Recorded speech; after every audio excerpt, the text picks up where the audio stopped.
എല്ലാ സാധനങ്ങളുടെയും വില കൂടുകയാണ്. അതോടൊപ്പം ദാ വരുന്നു അടുത്തത്. Reporter evening breaking. സംസ്ഥാനത്ത് പാൽ വില കൂടുന്നു. പാൽ വില വർധനവ് ഓണത്തിന് മുൻപുണ്ടാകുമെന്ന് മിൽമ ചെയർമാൻ KS മണി റിപ്പോർട്ടറിനോട്. മലബാർ യൂണിയൻ യോഗം നാളെ ചേരും. യൂണിയനുകളുടെ ശുപാർശയിൽ മിൽമ ഡയറക്ടർ ബോർഡ് ജൂലൈ 2ാം വാരം തീരുമാനമെടുക്കും. സർക്കാരുമായി കൂടിയാലോചിച്ച ശേഷം മാത്രമായിരിക്കും പാൽ വില എത്ര കൂട്ടണമെന്ന കാര്യത്തിൽ അന്തിമ തീരുമാനം എടുക്കുകയെന്നും മിൽമ ചെയർമാൻ വ്യക്തമാക്കി. അദ്ദേഹത്തിന്റെ വാക്കുകൾ കേൾക്കാം. പാൽവില കൂട്ടണം, കർഷകരെ സഹായിക്കണം എന്നുള്ളതിലൊന്നും തർക്കമില്ല. ഞങ്ങളൊക്കെ കർഷക പ്രതിനിധികളാണ്. പക്ഷേ പാൽവില കൂട്ടി കർഷകരെ സഹായിക്കുമ്പോൾ ഞങ്ങൾ മാർക്കറ്റിൽ ഉണ്ടാകുന്ന പ്രഷർ അതെങ്ങനെ അതിജീവിക്കാൻ കഴിയും എന്നുകൂടെ വിശദമായി ചർച്ച ചെയ്തുകൊണ്ട് എത്ര കൂട്ടണമെങ്കിൽ എത്ര കൂട്ടണം, അല്ലെങ്കിൽ കൂട്ടാതിരിക്കണമെങ്കിൽ അതിനുള്ള കാരണങ്ങൾ നമ്മൾ കൃത്യമായി മനസ്സിലാക്കി സർക്കാരുമായിട്ട് ആശയവിനിമയം നടത്തി ഉചിതമായ നടപടികളുമായിട്ട് മുന്നോട്ട്. അത് മിക്കവാറും എനിക്ക് തോന്നുന്നത് അങ്ങനെ ഒരു തീരുമാനം ഉണ്ടായി പോവുകയാണെങ്കിൽ ഓണത്തിന് മുമ്പ് നമുക്ക് അത് വില കൂട്ടുന്നതിനെക്കുറിച്ച് ആലോചിക്കുക കഴിയുമായിരിക്കും.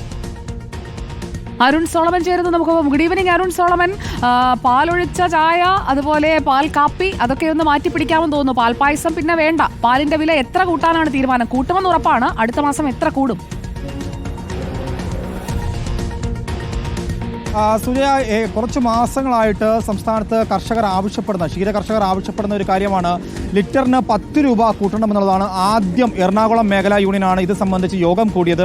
അവർ ആവശ്യപ്പെട്ടത് 10 രൂപ കൂട്ടണമെന്നുള്ളതാണ്. പക്ഷേ ഇത് മിൽമ ഡയറക്ടർ ബോർഡ് ഇതുവരെയും അംഗീകരിച്ചിട്ടില്ല എന്നുള്ളതാണ്. ഇതിന് പിന്നാലെ തിരുവനന്തപുരം മേഖലയും ഇതുപോലെ യോഗം കൂടി ഇതേ വില തന്നെയാണ് അവരും ആവശ്യപ്പെട്ടത്. ഇനി നാളെ നടക്കാനിരിക്കുന്നത് മലബാർ മേഖലാ യൂണിയന്റെ യോഗം നടക്കുകയാണ്. ഇതിനുശേഷം ജൂലൈ മാസം 2ാം വാരമാണ് മിൽമയുടെ ഡയറക്ടർ ബോർഡിന്റെ യോഗം നടക്കുക.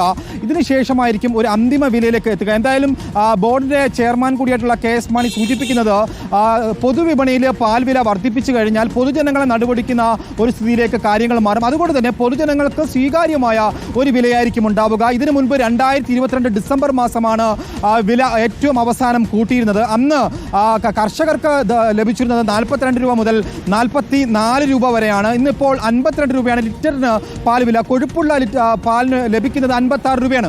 അങ്ങനെയാണെങ്കിൽ 10 രൂപ കൂട്ടിയാൽ ലിറ്ററിന് 60 രൂപയ്ക്ക് മുകളിൽ പാൽ വില കൂടുമെന്നുള്ളതാണ്. സംസ്ഥാനത്ത് നിലവിൽ പ്രതിദിനം 12.5 ലക്ഷം ലിറ്റർ പാല് സംഭരിക്കുന്നുണ്ട്. അതിന് പുറമെ 17 ലക്ഷം ലിറ്റർ പാല് നിലവിൽ വിറ്റുവരികയാണ്. ഇതിന് പുറമെ അധിക പാൽ കണ്ടെത്തുന്നത് കർണാടക അതുപോലെ തന്നെ തമിഴ്നാട് അടക്കമുള്ള സഹകരണ മേഖലയിൽ നിന്നാണ് കണ്ടെത്തുന്നത്. അതുകൊണ്ട് തന്നെ എന്തായാലും പാൽ വില വർദ്ധിപ്പിക്കുന്ന ഒരു സാഹചര്യത്തിലേക്ക് കാര്യങ്ങൾ കടന്നുപോകും.